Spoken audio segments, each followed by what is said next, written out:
श्रोताओं, as per my promise मैं उन शख्सियत को अपने रेडियो स्टूडियो में लेके आता हूँ जिनको लाने से मुझे लगता है कि हम रेडियो बूज में एक नया रंग ऐड करने जा रहे हैं। डॉक्टर शालिनी चौधरी जो कि होम्योपैथ की एक्सपर्ट हैं, उनके आने से उनसे बातचीत करने में मुझे लगता है we are going to add one feather in our cap, क्योंकि मेरा मानना है कि अपनी वेलनेस के लिए जहाँ एलोपैथी का इम्पोर्टेंट रोल है, वहाँ होम्योपैथी बहुत ज़्यादा महत्व रखती है हमारी डे टू डे लाइफ में। इन शब्दों के साथ मैं मैडम शालिनी का स्वागत करता हूँ, आभार व्यक्त करता हूँ कि आपने अपने व्यस्त जीवन में से हमारे लिए समय निकाला और आप हमारी ऑडियंस के साथ बातचीत कर रहे हैं।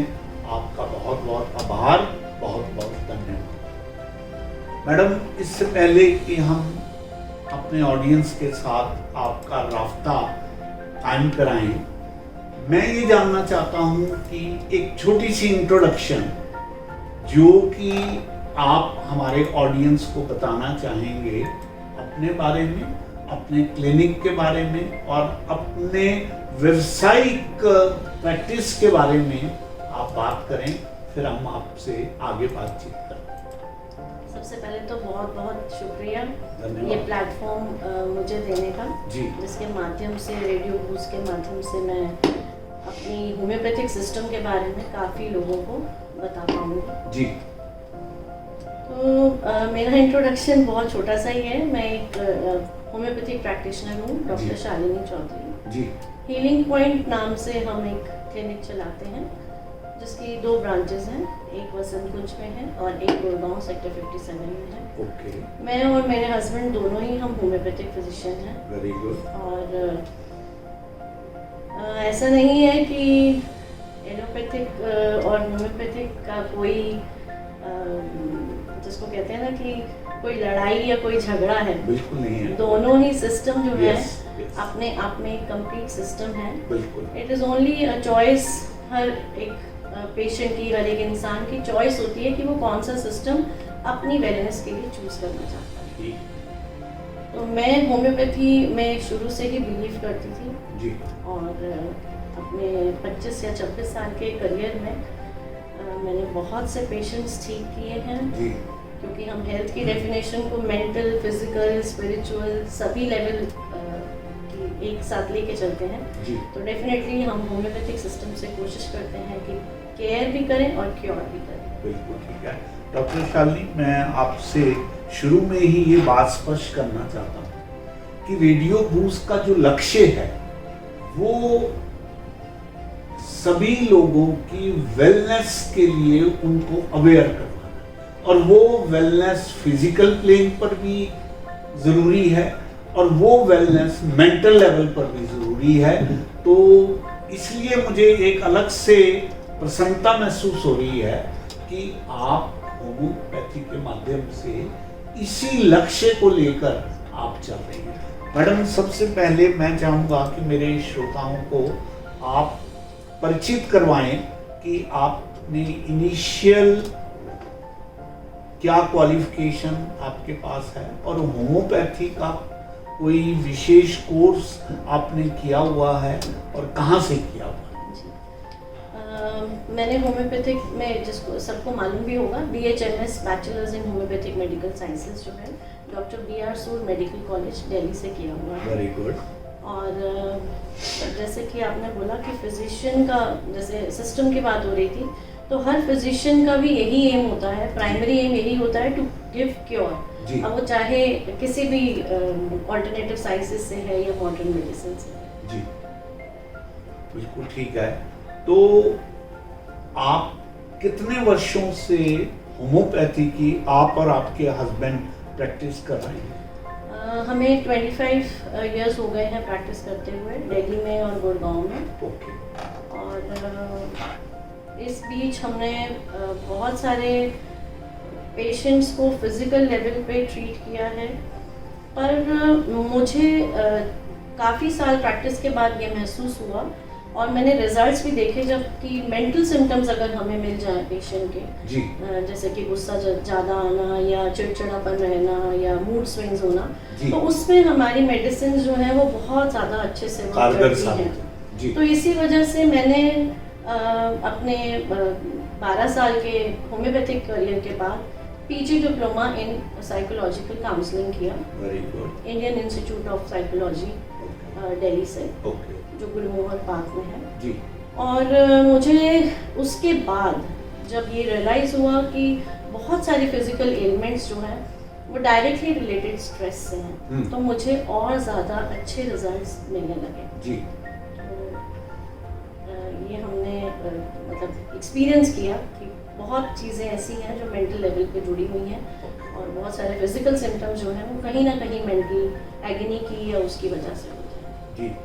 डॉक्टर शालिनी, हमारे ऑडियंस को आप बताना चाहेंगे कि आपका गुड़गांव में जो क्लिनिक है उसकी एग्जैक्ट लोकेशन क्या है, कितने बजे आप पेशेंट्स को देखना शुरू कर देते हैं, कब तक देखते हैं, और ऐसे ही दिल्ली में जो आपका क्लिनिक है उसकी भी लोकेशन और उसके टाइमिंग्स भी बताने का प्रयास। जी, जो दिल्ली में हमारा क्लिनिक है वसंत कुंज में, हीलिंग पॉइंट के नाम से ही है, डीडीए की मार्केट है, D2 शॉप नंबर 10 है। ओके। हेरिटेज स्कूल के बिल्कुल पास में है। ओके। और वहाँ पे हमारे टाइमिंग्स अभी इवनिंग के हैं, सिर्फ 3 दिन हम वहाँ जाते हैं, Tuesday, Thursday and Saturday. Okay. और मॉर्निंग में वो क्लिनिक बंद रहता है, क्योंकि हमारा पहले रेजिडेंस इधर था गुड़गांव में, फिर रेजिडेंस का क्लिनिक था। अब हमने रेजिडेंस मेरा सेक्टर 55 गुड़गांव में है। अभी हमने क्लिनिक जो है अपना थोड़ा सेपरेट कर लिया रेजिडेंस से, क्योंकि कोरोना ने बहुत सारी चीज़ें सिखाई हैं, तो इतना फ्रीली हम अकोमोडेट नहीं कर पा रहे थे रेजिडेंस कम क्लिनिक में, तो हमें लगा कि हमें एक सेपरेट क्लिनिक चाहिए, जबकि रेजिडेंस कम क्लिनिक के काफ़ी फ़ायदे भी थे। जी। तो अब हमारा जो है वो सेक्टर 57 में है, 1111 AP जो प्लॉट नंबर है, हीलिंग पॉइंट के नाम से ही है। और वहाँ पे हम सुबह 10 बजे से 1 बजे तक पेशेंट्स देखते हैं, और फिर हम 4 बजे से 8 बजे तक देखते हैं। जी। डॉक्टर शालिनी, मैंने अक्सर देखा है, क्योंकि मेरा since my wife had been gynaecologist और बहुत से मेडिकल डॉक्टर से मेरा वास्ता रहा है, कि बहुत हद तक आज के इस मॉडर्न वर्ल्ड में लोग एलोपैथी की तरफ जाते हैं। शायद जो फास्ट लाइफ हम लोग लीड करने के आदी हैं, उसमें एलोपैथी मोस्ट कन्वीनियंट मानी जाती है, और सर्जरी में तो विशेष तौर पर एलोपैथी की प्रेफरेंस रहती है। मैं आपसे जानना चाहता हूँ, being such A experienced doctor and particularly जहाँ हस्बैंड वाइफ दोनों इसी में इन्वॉल्व हों, तो definitely it's a very advantages position for both of them. मैं आपसे ये जानना चाहता हूँ कि आपके हिसाब से एज कंपेयर टू एलोपैथी, मैं कोई जनरल कंपैरिजन नहीं कर रहा, but as compare to allopathy, homeopathy की कौन कौन सी ऐसी मार्क्ड डिजीजेज हैं जिस पे होम्योपैथी बहुत बेहतर कारगर साबित होती है? जी, देखिए, सबसे पहले तो हम कंपेयर ही नहीं कर सकते हैं दो चीज़ों को, ठीक है, एलोपैथिक को और होम्योपैथिक को। और सर्जरी एक अलग ही स्ट्रीम है, एक अलग ही फील्ड है, क्योंकि जहाँ सर्जरी की ज़रूरत है वहाँ तो सर्जन की ज़रूरत है, वहाँ तो as a general physician, as an allopath या एज एन होम्योपैथ हम सर्जरी के लिए ही रेफर करते हैं। बट कुछ चीज़ें, कुछ तकलीफ़ें ऐसी हैं जहाँ पर हम सर्जरी अवॉइड कर सकते हैं। जैसे हमारे पास देखिए, आजकल तो बहुत फेथ है, लोग सबसे पहले था कि ट्राई करेंगे होम्योपैथी, बट अब बहुत ज़्यादा अवेयरनेस है और लोगों को बहुत सारे स्टीरॉइड्स के साइड इफ़ेक्ट्स का पता है, कई बार प्रोलॉन्ग डिजीज़ है, उनकी वजह से बहुत लंबे समय तक दवाइयाँ नहीं लेना चाहते हैं पेशेंट्स, तो होम्योपैथी को जो है प्रेफर भी करते हैं। इसीलिए कुछ चीज़ों में, कुछ केसेस में देखा गया, जैसे रीनल स्टोन है, रीनल स्टोन के केस में पेशेंट जहाँ सर्जरी अवॉइड कर सकता है वहाँ पे हमारी होम्योपैथिक मेडिसिन जो है वो काफ़ी कारगर हैं, काफ़ी इफ़ेक्टिव हैं। और हमारा एक मेजर डिफरेंस है, एलोपैथिक में जब तक आपको डिजीज़ का नाम नहीं पता चलेगा आप ट्रीटमेंट शुरू नहीं कर पाते जी। और होम्योपैथी का एक मेजर जो चीज़ है कि हमें डिज़ीज़ की नॉलेज होना बहुत ज़रूरी है। डेफिनेटली डिज़ीज़ का प्रोग्नोसिस कैसे होगा वो सब हमें मालूम होना चाहिए और होता भी है, पर सिम्टम्स हमारे लिए बहुत इम्पोर्टेंट है। उस डिज़ीज़ के क्या सिम्टम्स हैं वो हमारे लिए बहुत मैटर करते हैं। तो होम्योपैथिक प्रैक्टिस थोड़ी सी एलोपैथिक प्रैक्टिस से डिफरेंट है जी। और होम्योपैथी में रीनल स्टोन्स के लिए हम सर्जरी अवॉइड कर सकते हैं। पीसीओडी के केसेस जो हमारे यंग बच्चों में आजकल ओवेरियन सिस्ट्स हैं, उनमें भी हम कई बारी जो सर्जरीज हैं या लॉन्ग टर्म ट्रीटमेंट हैं जो HRTs वगैरह हैं वो अवॉइड कर सकते हैं और अपने इफ़ेक्टिव होम्योपैथिक रेमेडीज से हम उनको ट्रीट कर सकते हैं। यूट्राइन फाइब्रॉइड तक मैंने अपनी पेशेंट्स को बहुत अच्छे रिजल्ट्स दिए हैं। तो कई बार ऐसा होता है कि पेशेंट जो है सर्जरी से घबराता है, सर्जरी के नाम से घबराता है, तो ऐसे भी पेशेंट हैं जो सिर्फ ट्राई करने आए थे, आज से कह सकते हैं आप 12 साल पहले या 20 साल पहले जब हमारा करियर शुरुआत थी करियर की, तब भी हमें बहुत अच्छे रिजल्ट्स उस समय मिले हैं, क्योंकि हमारी पकड़ जो है वो सिम्टम्स पे बहुत अच्छी होनी चाहिए। तो हम आपको सर्जरी से भी बचा सकते हैं कुछ केसेस में। बाकी हर पैथी की अपनी लिमिटेशंस हैं जी जी। जहाँ पे मेजर सर्जरीज हैं वहाँ पे सर्जरीज हैं। डॉक्टर शालिनी, जब मैं आपसे ये पूछना चाह रहा था कि भाई कौन कौन से एरियाज हैं जिनमें homeopathy can safely claim that we have done wonders, and even those people who happen to understand homeopathy and allopathy, they prefer to go only for homeopathy. Say for example, I happen to know personally because my 2 daughters were having problem regarding their tonsils. Operation was suggested for them. Some or the other, my wife, she being a doctor, and we were in touch with a homeopath. And he assured us that let me take care of these 2 kids and you will not find any problem. और doctor साहब, मैं आपको बताते हुए हर्ष महसूस करता हूँ कि they were under treatment for 6 months or so and permanently they were cured. So I just want to know from you. देखिए सर, बहुत सारी ऐसी चीज़ें हैं जैसे आप बता रहे हैं, रेस्पिरेटरी जो एलर्जीज हैं, स्पेशली एलर्जीज में बहुत अच्छा काम करती है। लाइफस्टाइल डिसऑर्डर्स हैं, बहुत सारे ऐसे हैं जो जिसमें स्ट्रेस की वजह से जो इम्यून सिस्टम हमारा वीक हो जाता है, तो उसमें भी बहुत कारगर है। लाइफस्टाइल डिसऑर्डर्स जो हमारे हो जाते हैं या ऑटो इम्यून डिसऑर्डर्स हैं, स्ट्रेस की वजह से होते हैं। एलर्जीज में बहुत ही वंडरफुल इफेक्ट देती है। इस समय हमने अभी पीछे कोविड में भी देखा है, कोविड में भी रेस्पिरेटरी सिम्टम्स जो है वो बहुत ज़्यादा थे। तो कुछ बीमारियां ऐसी होती हैं, कुछ तकलीफ़ें ऐसी होती हैं जो हिडन होती हैं, पर कुछ चीज़ों से ट्रिगर कर जाती हैं। जैसे हम बोलते हैं आम भाषा में सर्द गर्म हो गया। जैसे हम कहते हैं कि कुछ एलर्जीज ऐसी हैं जिनके लिए अप्रैल और अक्टूबर मंथ जो है वो बहुत वर्स होता है, तो उसमें हमारा ये एलर्जिक ब्रोंकाइटिस हो गया, साइनसाइटिस हो गया, नेजल पॉलिप्स हो गया, एडिनॉइड्स हो गया, ये सब चीज़ों में होम्योपैथी जो है वो बहुत कारगर है।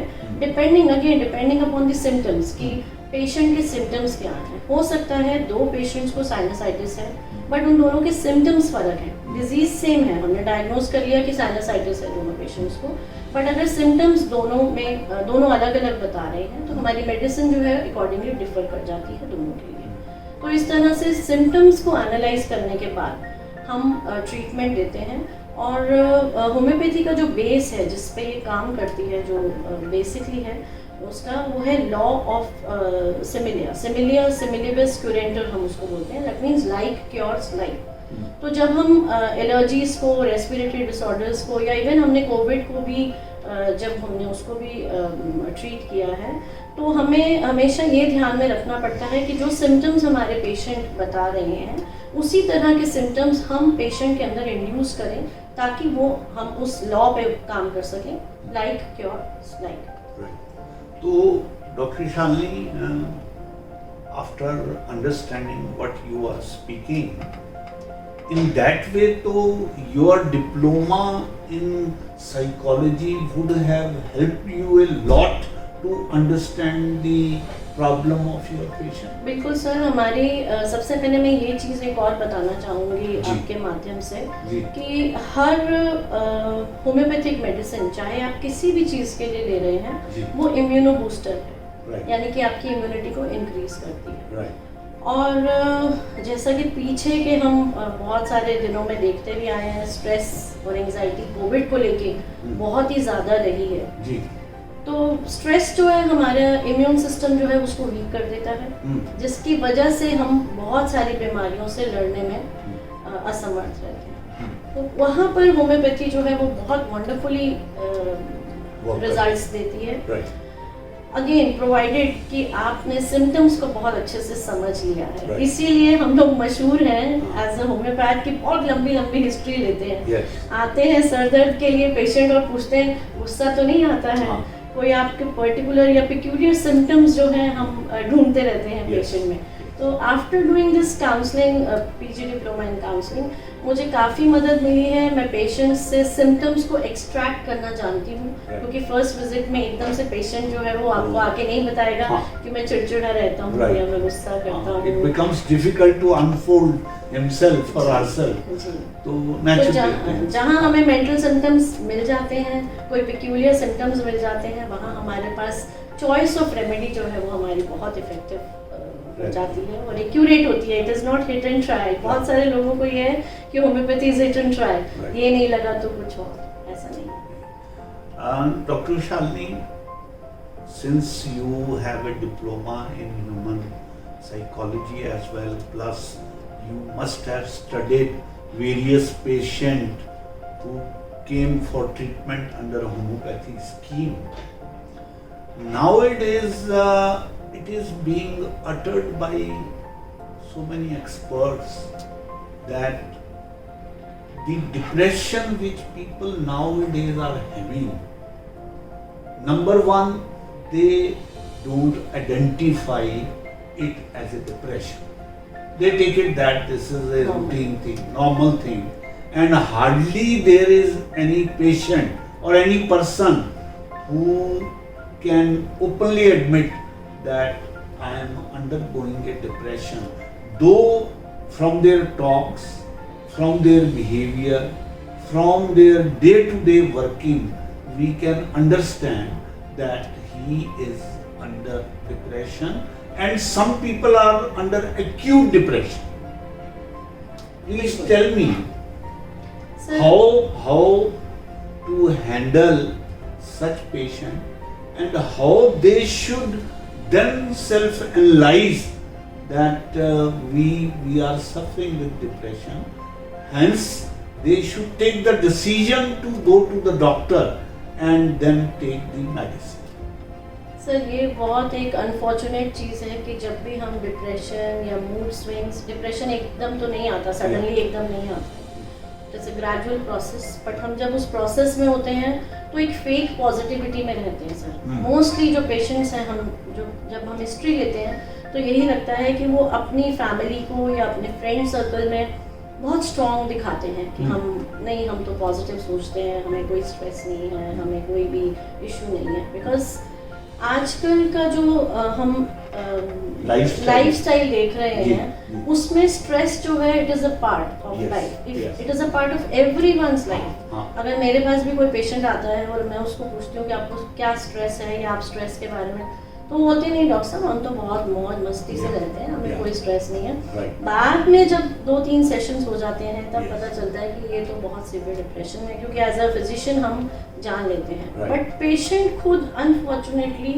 इस पूरे प्रोसेस को से गुजर जाता है और जब बहुत सिवियरिटी ऑफ सिम्टम्स उसको महसूस होते हैं या उसके आसपास जो फैमिली या फ्रेंड्स महसूस करते हैं, तब उसे पता चलता है। राइट। तो मैं ये बोलना चाहूँगी इसमें कि पेशेंट जो है अपने कुछ भी माइनर से माइनर सिम्टम्स या माइनर से माइनर मूड स्विंग्स को अपने आप ऑनेस्टली ज़रूर पहले तो खुद से एक्सेप्ट करें कि हाँ मुझे ये प्रॉब्लम है, क्योंकि सबसे पहला स्टेप है एक्सेप्टिंग। राइट। जब तक आप एक्सेप्ट नहीं करेंगे कि आपको प्रॉब्लम है, आप नेक्स्ट लाइफस्टाइल को अडेप्ट करना है, ऑल्टर करना है या जो भी किसी से मदद लेनी है, वो मदद आपको नहीं मिल पाएगी राइट टाइम पे। तो वही ये जो प्रोसेस है ये चलता जाता है just because of the fake positivity. आजकल आपने देखा ही होगा सोशल मीडिया पे भी जो लोग काफ़ी कपल्स ऐसे भी हैं जिनको मैं खुद भी जानती होंगी पर्सनली, जो दिखाते तो हैं कि they are happy couples but actually they are not. तो फेक जो है उससे बाहर आना पड़ेगा। पेशेंट को खुद अपनी प्रॉब्लम्स को, रियल प्रॉब्लम्स से डील करने के लिए सबसे पहले उसे एक्सेप्ट करना पड़ेगा। और चाहे आप दुनिया में नहीं बता सकते हैं बट कोई ना कोई एक हमारा साथी ऐसा ज़रूर होता है जिससे हम अपनी बातें शेयर करते हैं, एक लेट आउट हमारे लिए होता है। तो हमें उन तक वो बात ज़रूर पहुंचानी चाहिए, क्योंकि जब तक हम पहुंचाएंगे नहीं तो हमें हेल्प मिल नहीं पाएगी।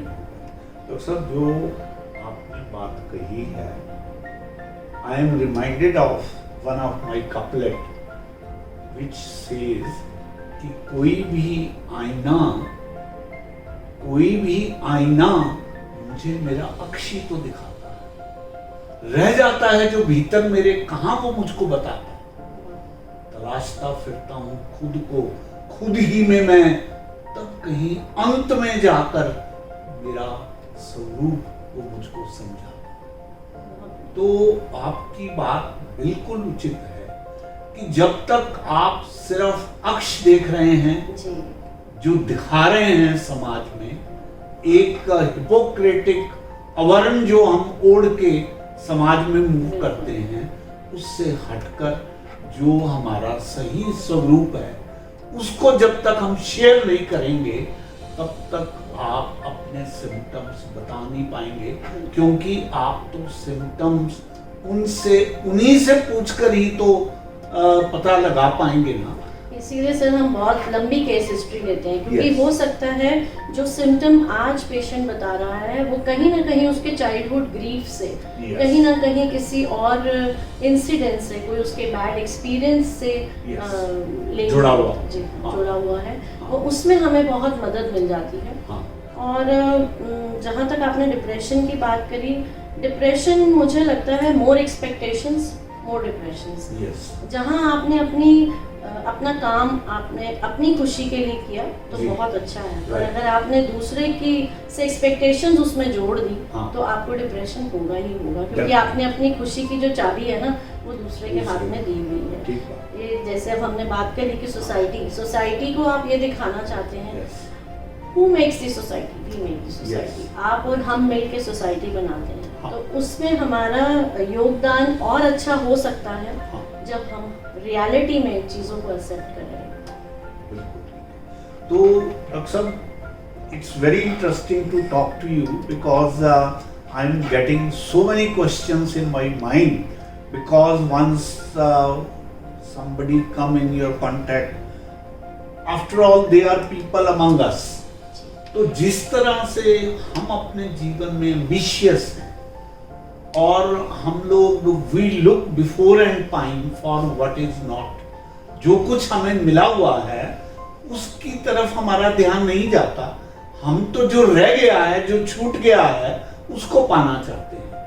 तो you must have be coming across such ambitious people, और फिर आप उनको आइडेंटिफाई करते हैं कि भाई you are over ambitious, do they accept that, और how difficult and easy is for you to handle such people? Sir बहुत से तरह के पेशेंट्स हैं और बहुत से तो इस तरह के हैं, वो उनके फैमिली मेंबर्स जो है वो कहते हैं इनको काउंसलिंग की ज़रूरत है, आप करिए इनको counselling, but they are not ready. They say I M perfect, आप इन लोगों की काउंसलिंग कीजिए। तो बहुत तरह के पेशेंट्स हैं और बहुत जल्दी particularly with relations to husband wife हर तरह के ऐसे हस्बैंड वाइफ में एक्सपेक्टेशंस क्योंकि ज़्यादा जुड़ी हुई हैं तो डिप्रेशंस ज़्यादा हैं। पर sir few people are there who really accept and I feel कि वो लोग mentally ज़्यादा strong हैं, but उनको शायद proper guidance नहीं मिल पाती है, proper energy जो उनकी है वो channelize नहीं हो पाती है। तो वहाँ पे हमारा एज अ काउंसलर या एज अ फिजिशियन काफ़ी अच्छा रोल हम प्ले कर सकते हैं। हम उनको अच्छी गाइडेंस दे सकते हैं। और मैं ये कहूँगी कि जो लोग एक्सेप्ट कर लेते हैं, जो लोग जानते हैं अपनी तकलीफ़ के बारे में और काउंसलर्स के पास या अपने फिजिशियन के पास अपनी बातों को रखते हैं, उनमें एक अलग ही तरह की पॉजिटिविटी है सर, और उनमें रिजल्ट्स भी हमें बहुत जल्दी मिल जाते हैं। जहाँ हमें थोड़ा फोर्स करना पड़ता है, जहाँ हमें उनको बताना पड़ता है कि नहीं नहीं ये चीज़ आपको स्ट्रेस की वजह से ही है, वहाँ हमें थोड़ा लंबा समय लग जाता है, पर रिजल्ट्स हमें वहाँ भी मिलते हैं। तो डॉक्टर शालिनी, आप लोग हर एक पेशेंट का ट्रैक रखते हो? जी, सब पेशेंट्स का रिकॉर्ड होता है, क्योंकि हमारी पास होम्योपैथ्स तो मशहूर है कि क्रॉनिक इलनेसेस के लिए बहुत मशहूर है, जबकि ऐसा नहीं है। हमारे पास एक्यूट केसेस भी हम बहुत जल्दी ठीक करते हैं। इट्स ओनली कि वो होता है ना, बहुत सारी चीज़ें एक्सपेरिमेंट करने के बाद आप एक होम्योपैथ को कई बार चूज़ करते हैं, तो वहाँ पे रिजल्ट्स के लिए थोड़ी देरी हो जाती है।